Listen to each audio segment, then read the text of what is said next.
Hi and Peddi coming June Chikiri song block buster ఎలా అనిపిస్తుంది? చాలా బాగుంది. రామ్ చరణ్ చేసిన స్టెప్ అయితే సూపర్. ఓకే, సోషల్ మీడియాని షేక్ చేస్తుంది స్టెప్, ఎలా అనిపిస్తుంది? చాలా చాలా వైరల్ అవుతుంది ఆ స్టెప్ అయితే. ఓకే, కొంతమంది ట్రోల్ చేస్తారు బాగాలేదని. ఎవరన్నారు? సూపర్గా ఉంది. వాడికి వచ్చి ఆ స్టెప్ ఓకే వాడికి రాదు కదా, తన స్టైల్ తనది, తన స్టైల్ ఎవరికి రాదు. Okay, so game changer flop తర్వాత చాలా డిసప్పాయింట్మెంట్ అయ్యారు ఫ్యాన్స్. దీంతో ఫుల్ బూస్ట్ వస్తుందా? వస్తుంది, డెఫినెట్గా వస్తుంది, 100% వస్తుంది. ఓకే, అంటే పెద్దికి భారీ ఎక్స్పెక్టేషన్స్ ఉన్నాయి, సో రీచ్ అవుతుందా? డెఫినెట్గా రీచ్ అవుద్ది. ఓకే, బుచ్చిబాబు గారు పాన్ ఇండియా లెవెల్లో బిగ్ క్యాస్టింగ్ తీసుకున్నారు. మిర్జాపూర్ నుంచి మున్నాబాయ్ కానివ్వచ్చు, శివన్నని కానివ్వచ్చు, సో ఎలా అనిపిస్తుంది మీకు?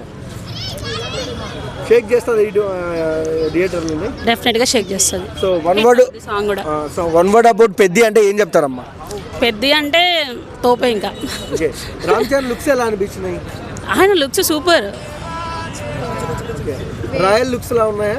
తన గురించి మనం ఏమంటే వాళ్ళ ఫ్యాన్స్ సెట్ అవుతాడు. ఆయన ఎప్పుడూ రాయలే. ఓకే, చాలా వరకు పుష్ప రికార్డులు బద్దలు కొడుతుందా అని చూస్తున్నారు ఫ్యాన్స్. కొడుతుందా ఓ పెద్ది? నాకు తెలిసి రామ్ చరణ్ అయితే కొడతాడు. పుష్ప గురించి నాకు అంత ఐడియా లేదు. రామ్ చరణ్ కొడతాడు. రామ్ చరణ్ ఫ్యాన్ కాబట్టి నేను. ఎందుకు అంత నమ్మకం చరణ్ మీద మీకు? ఫ్యాన్స్కి ఉంటుంది కదా. ఓకే, థ్యాంక్స్ అండి.